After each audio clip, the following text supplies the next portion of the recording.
Good afternoon, everybody. Phil Simons with Columbia Grain here, and your Friday afternoon weekly grain market recap. Well, today we did have the March WASDE report, so let's go ahead and take a look at that. Quite honestly, there really wasn't a whole heck of a lot of new, fresh fundamental data that was released here today, but let's go ahead and take a look at what the numbers were. So I'm going to share my screen with you again here today, and we're going to navigate over to our favorite website, columbiagrain.com, and in the upper right-hand section, we can navigate to the Producer Solutions link. And again, today we did have the March WASDE supply and demand numbers from the USDA come out. Again, there really wasn't any major surprises in the numbers, but we did see a little bit of a knee-jerk reaction, as the funds continue to cover a portion of their short position in. So let's go ahead and take a look at what the March numbers were. So when we navigate in here, we can see that we're going to start with, at the top, the U.S. ending stocks for the 23-24 crop year.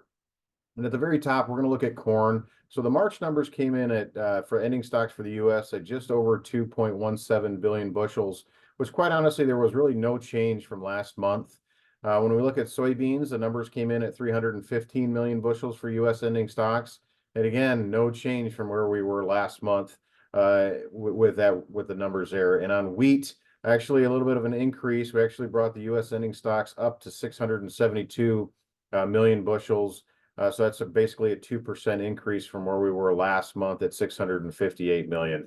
And again, that was more of a cut in potential U.S. exports, which in turn increased the ending stocks at the end of the marketing year. When we look at the production in South America, we see the 23-24 production for Brazil and corn came in at 124 million metric tons. Again, zero change from last month. On soybeans, we actually came in at 155 million metric tons, which was down 1% from the 156 last month. In Argentina, we see that the corn production is at 56 million metric ton, which was up about 2% from last month. And soybeans, actually no change there again at 50 million metric tons. So no change from where we were last month on the February numbers. When we look at the ending stocks for the 23 world ending stocks, we did see a little bit of a reduction in corn down to 320 million metric tons. Last month it was coming in at 322.1 million metric tons. So a little bit of a reduction there. And a little bit of a reduction in world ending stocks for soybeans coming in at 114 million metric tons, down from 116 last month. And on wheat, really not any change at all, down at 259 million metric tons, which last month we were at 259.4. So again, really not much of a change there. So really, in all intents and purposes, the numbers this morning really didn't have much of an impact in terms of new price direction from that standpoint. But we can break it down by U.S.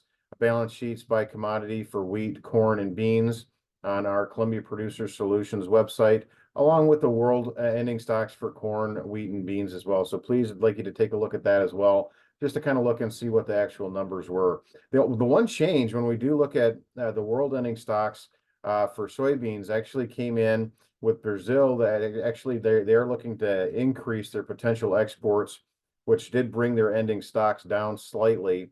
And China actually is looking to increase their imports a little bit from where we were last month for soybeans. So that did increase a little bit there. So you can see that was really the one change that we saw. The other change that we saw was really just more of a rebalancing on U.S. wheat. We can see that the actual ending stocks, the carryout number did increase by 15 million bushels, but that came from a decrease in potential exports. For all wheat, we had them last month at 725 million bushels, and this month we come in at 710 million, so down 15 million for potential exports, and that was coming from a reduction of 5 million bushels potential in winter wheat and 10 million in soft red. And you can see what the implications here are by class. Again, winter wheat increasing slightly. Same with soft red increasing slightly as well. So again, just really kind of a mundane report, quite honestly. We did see some knee-jerk reactions here today to close the week out. When we do see what the numbers actually closed and settled everything with, we do see that the new crop corn, we actually had a 15-cent range, and we actually were able to close on the highs this week of new crop corn and actually held on to that gain of 15 cents. So that was actually kind of a welcome change. New crop beans, we actually were able to hold on to a 33 cents of the overall range of 38 cents on the week here. Kansas September, we actually had a range of 30 cents. We're actually able to claw back a little bit of the original loss and actually close the week out with a net gain of 15 cents. Chicago didn't fare so well. We did actually have a weekly range of 28 cents.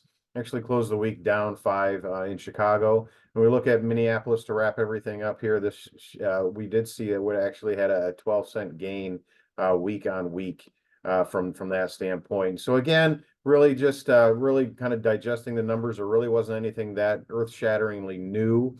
So now we're really going to just kind of change turn the page, start to look at the planning intentions. That report will be coming out at the end of March, along with the quarterly stocks numbers. That'll definitely have more of an impact on the overall direction that we see.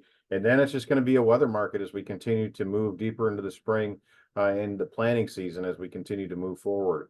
So other than that, just really be sure to get your orders out there and working, because just like the numbers showed here today, we did see a little bit of a short covering rally. And if we don't at least have orders out there, we're guaranteed that we won't sell anything. And we're guaranteed that we won't be able to take advantage of those knee-jerk reactions, as they occur. So be sure to get a hold of your local merchandiser, manager, and buyers and get your orders out there and working.